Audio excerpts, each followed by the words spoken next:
Ito na mga kabasketball, Kai Sotto, AJ Edu at QMB posibleng maging pinakamalakas na triple tower sa buong Asia ayon sa datos. At New Zealand Tall Blacks humingi ng tulong sa magiging laban nila sa ating Gilas Pilipinas at Kai Sotto, number 1 top young center sa Asia na may pinakamataas na potensyal. Pero bago yan, huwag kalimutan mag-like at mag-subscribe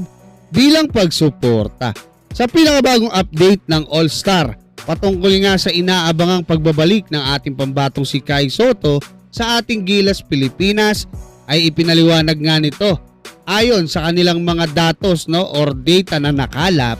yung magiging improvement ng ating Gilas Pilipinas once na maglaro na ulit ang ating pambatong si Kai Sotto sa Gilas. Matatandaan na kahit natalo ang ating national team diyan nga sa New Zealand, ay bumilib naman etong si Coach Tim Cone sa naging performance ng dalawang big man natin na si AJ Edu at QMB. Dahil nga nakuha ni AJ Edu at QMB yung pinakamataas na player impact sa buong Gilas team. Dahil nga yan sa matinding effort nila sa depensa, sa pagkuha ng rebound at paggawa ng mga puntos. Matatandaang mas lamang yung panalo ng ating Gilas Pilipinas kapag nandiyan at naglalaro nga ang ating pambatong si Kai Sotto na sa data nila or sa datos nila ay pumapangalawa si Kai Sotto sa player impact at sa pangunguna nga yan ng ating naturalized player na si Justin Brownlee. So lumalabas mga kabasketball,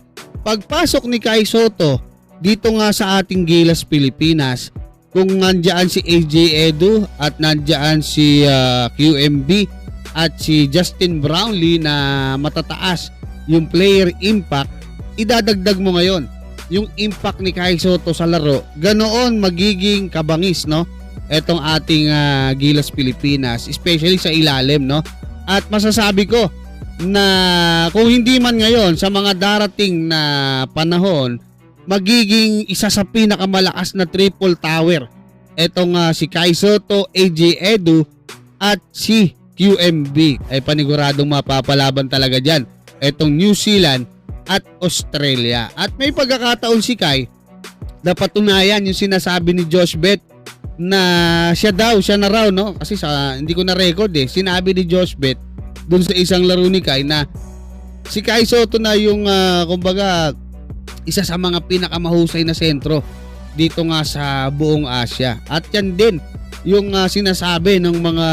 kahit kay paring Google sinasabi nila na 2026 daw etong si Zhou Qi ng China ang kumbaga traditional big, yung premier yung prime. Pero si Kai Sotto naman yung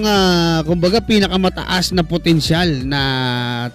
top young center. At etong si Will Magnay ng Australia ang nag-dominate naman sa FIBA Asia, kung saan hindi naman nakapaglaro si Kai, sayang pero ngayon kung maglalaban nga ulit etong Australia at Gilas, New Zealand at Australia, pwedeng patunayan ni Kai o mapapatunayan niya kung siya na ba talaga, kung nasa Pilipinas na ba talaga ang best center sa buong Asia, gaya dati ni Yao Ming at si Haddadi noon para sa Iran. Samantala sa pinakabagong post ng New Zealand Tall Blacks ay humingi na nga ito ng tulong sa mga kababayan nila sa New Zealand para matapatan nila sa bilang kung kakayanin yung mga Pinoy basketball fans na dadagsa para panoorin yung laban nila dyan sa venue sa New Zealand sa July 3. Alam naman natin mga kabasketball na todo sumuporta yung mga Pinoy basketball fans kahit dyan sa ibang bansa, ay hindi natin masisisi etong New Zealand kung ngayon pa lang nag-aalala na sila na baka maging home court na naman ng Gilas Pilipinas ang kanilang lugar dyan sa New Zealand. Kayo mga kabasketball, ano masasabi nyo hanggang dyan? Maraming salamat at God bless sa inyong lahat.